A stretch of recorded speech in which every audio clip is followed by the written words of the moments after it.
There's a part of the dark web that we aren't supposed to see. I'll assume you all know about the dark web. Well, what you've heard is true. It's not a great place. While some people are there to score some smokable grass or firearms, or even out of sheer curiosity, others, well, they're obviously not up to anything good. But I'm not here to talk about those sickos. I'm here to talk about what lies beyond that point. The more cryptic and unexplainable part of the internet. The part that nobody's really supposed to see. There was an infographic that cropped up a while ago. Not sure when. The 8 levels of the internet. Maybe you've seen it. As interesting as it was, it's complete bunk. I'm sorry, but polymeric falsigold derivation means nothing in the Primarch system. However, that doesn't mean it was an easy place to find. Now, I'm not going to begin to tell you how to get here. It's unlikely that you'd be able to, even if I did. I'm not tooting my own horn here. I just didn't have a life outside of this. I was warned, of course. Everybody told me I wasn't going to like what I saw, that I wouldn't even understand it. Now I'm passing off that warning to you. Don't try to look for this. There's no official name for this place, or at least I haven't seen one. There were rumors, however. These ranged from an Illuminati chat room to a virtual holding cell for an experimental AI gone rogue. In reality, it's a lot worse. After a long and painful process of breaking down firewalls, encryptions, solving bizarre philosophical riddles, and following hidden links, I was finally directed to a blank page with one line of text and a text box underneath. Quid queris, Latin for, what do you seek? I remember feeling surprised, but in retrospect, I didn't know what I was expecting. I'll admit I was a bit stumped here, partly because I didn't know the answer to that question. I had no objective. I just wanted to see if I could do it. I tried some generic answers at first. I typed in the truth and enlightenment. Nothing happened. I tried a bunch of answers, but none of them worked. I was getting frustrated at this point. Maybe this was a gag page. Maybe I really hadn't figured anything out. If only. I tried something off the wall. Not sure how this came to me or why I thought it would work, but I typed in, what also seeks me. Now that I think about it, this thing might have been an AI. To my surprise, the page went blank, like fully blank. I waited. After about 5 minutes, I was directed to what looked like a forum. No, not even that. It was more basic. Just a list of links over a brownish-yellow background. The links themselves were indecipherable, just seemingly random sequences of characters, symbols, and letters. A lot of them I had never seen before. It almost looked like an alien language, obviously just a code I didn't understand. At this point, expectations were off the wall.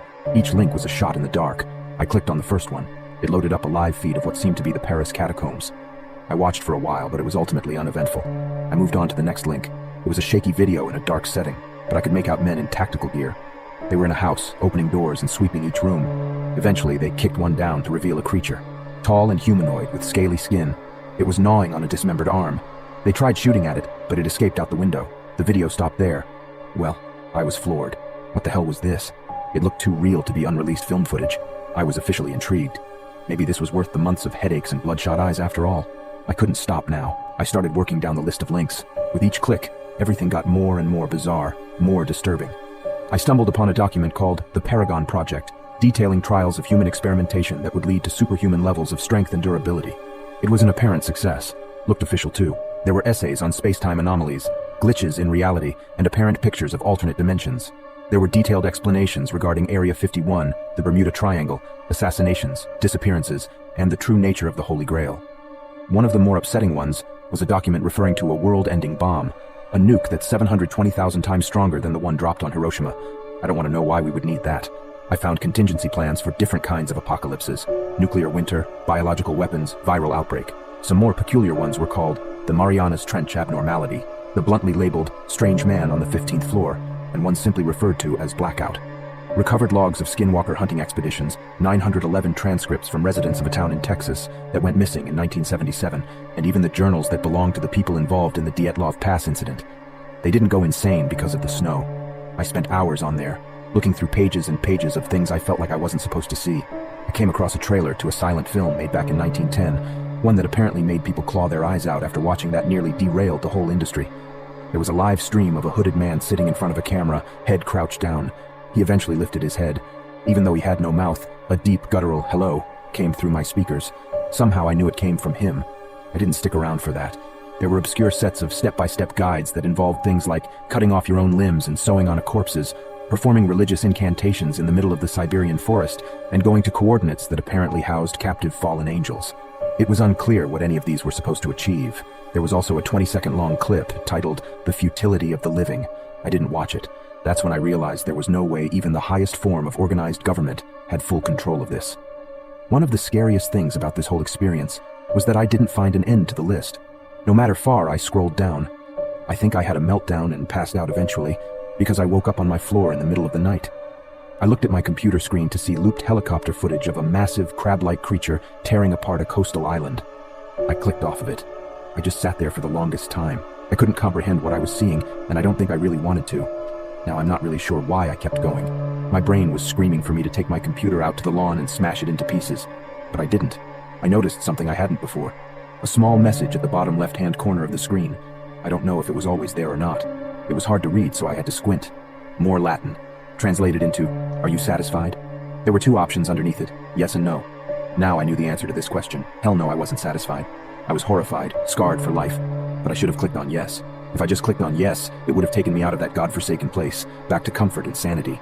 Even right now, I can't tell you why I clicked on no. But once I did, the page seemed to refresh. It was still the same basic setup, except there were only 4 links. This time, there were no recognizable numbers or characters. Hell, it didn't look like anything that could have come from this world. Just a collection of extremely crude symbols that didn't give off any sense of pattern or direction. I clicked on the first link. After about 20 seconds, I slammed my computer shut. I can't describe to you what I saw. All I know is that I wasn't supposed to see it. Nobody should ever see something like this. It's not only that it didn't make any sense, I can't tell you why it didn't. I couldn't begin to grasp the images I was seeing. It wasn't graphic or anything, not like that. I just couldn't recognize anything. I could make out things moving, but not in a way any creature on Earth has ever moved before. Colors that I'd never seen before. Just thinking about it gives me a splitting headache. This is my best attempt at visualizing it. We have 3 dimensions here on Earth. We can move forwards, backwards, left and right. These things weren't restricted to that. I can't explain it any further. All I know is that I didn't want to watch one more second. I don't think I would have been able to. I left my room. For the first time in a while, I was planning to leave my house. I needed fresh air, to take a walk or something. I was putting on my jacket when I heard a knock at the door. I stopped dead in my tracks.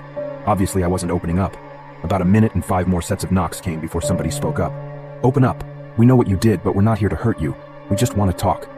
The tone wasn't threatening. Eventually, I obliged. I opened up my door to 2 tall, slim men in suits. They smiled at me. "Can we come in?" I still don't know how they found me. I thought for sure that I was off the grid. We sat down on the couch. I guess I was just waiting for answers at this point. One of them looked at me and said, "What were you looking for?" "I don't know, but I'm not going back," I responded. He smiled again, like this is what he wanted to hear. The other one piped up, "Who do you work for?" His tone was a bit more aggressive. I just shook my head. "Look, I didn't know what I was getting into. I wasn't looking for anything." They just stared at me for a while. "I'm not going to tell anybody, trust me." They finally responded, "You're not worried about that. Doubt anybody'd believe you." Another smile. Somehow it felt genuine. "We just wanted to know what your priorities were." In retrospect, that was a very strange question. "Just do us a favor and we'll leave." I perked up. "Give us the device you used to access it." I didn't ask any questions. I ran upstairs and basically tossed them my laptop. They both smirked at me one last time before heading for the door. Just as they were about to leave, one of them turned back. "I don't think you need to be told, but don't try this again, and don't show anybody else how to get there either. We'll know." I didn't ask who they were. I'm not sure I would have wanted to know. It's been a week now. I don't go on the internet so much anymore. After this, I'm going to try and forget. To try not to think about it anymore. I've started having horrific nightmares. Been seeing a therapist for that, but I don't think it's helping. Anyways, I'm not going to let this consume the rest of my life. The thing is, I'm afraid this might not be possible. There are some things we aren't supposed to know about, probably for our own safety and sanity. Don't try and seek them out. It's better that way. However, it might be a bit too late for me.